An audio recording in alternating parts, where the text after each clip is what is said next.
और बड़ी खबर आ रही है, गाजा में जारी इजरायल के हमलों से अरब देश भड़क गए हैं और उन्होंने साझा बयान जारी करते हुए इजरायल पर आत्मरक्षा के नाम पर गाजा के लोगों की सुरक्षा और उनके अधिकारों को नकारने का आरोप लगाया है। जिन देशों ने बयान जारी किया है उनमें मिस्र, सऊदी अरब, यूएई और कुवैत समेत 9 अरब देश शामिल हैं,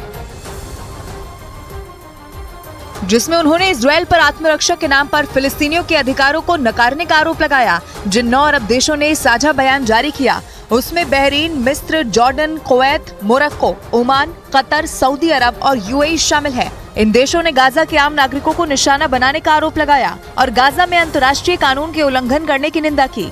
7 अक्टूबर को इजरायल पर हमास के हमले के बाद से शुरू हुई जंग में अब तक गाजा के हजारों लोगों की मौत हो गई। न्यूज एजेंसी रॉयटर्स के मुताबिक गाजा पट्टी में इजरायली सेना के घुसने के बाद हमास ने भी इजरायल के शहरों पर ताबड़तोड़ रॉकेट और मिसाइलें दाग दी। मतलब हमास ने पलटवार कर यह साफ कर दिया कि वो किसी भी कीमत पर इजरायल के आगे झुकने वाला नहीं है और न ही इजरायल के हवाई हमलों से उसकी ताकत कम हुई, बल्कि वो अपनी पूरी क्षमता के साथ इजरायल के सामने खड़ा है। न्यूज एजेंसी रॉयटर्स ने दावा किया कि गाजा पट्टी में इजरायल के घुसने के बाद हमास ने भी उसके शहरों पर एक के बाद एक कई रॉकेट और मिसाइलें दागी।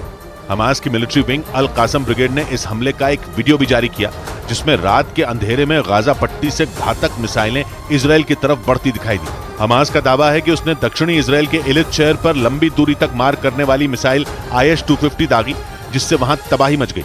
दक्षिणी इजरायल का इलित शहर गाजा पट्टी से करीब 220 किलोमीटर की दूरी पर मौजूद है। हालांकि इजरायल की तरफ से दावा किया गया कि हमास के इस हमले में किसी को कोई नुकसान नहीं पहुंचा।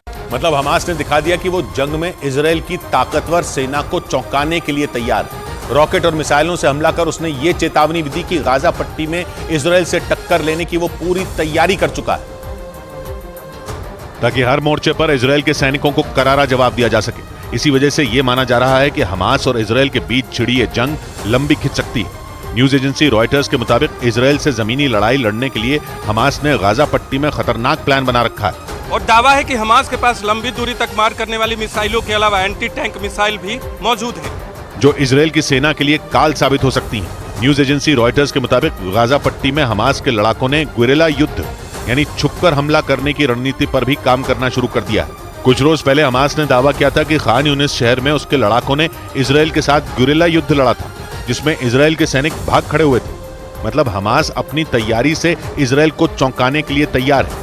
और हमास की ताकत उस वक्त दिखाई दी जब उसने गाजा पट्टी में मौजूद एक रिफ्यूजी कैंप के पास इजरायल के एक हेलीकॉप्टर को मिसाइल से मार गिराने का दावा किया।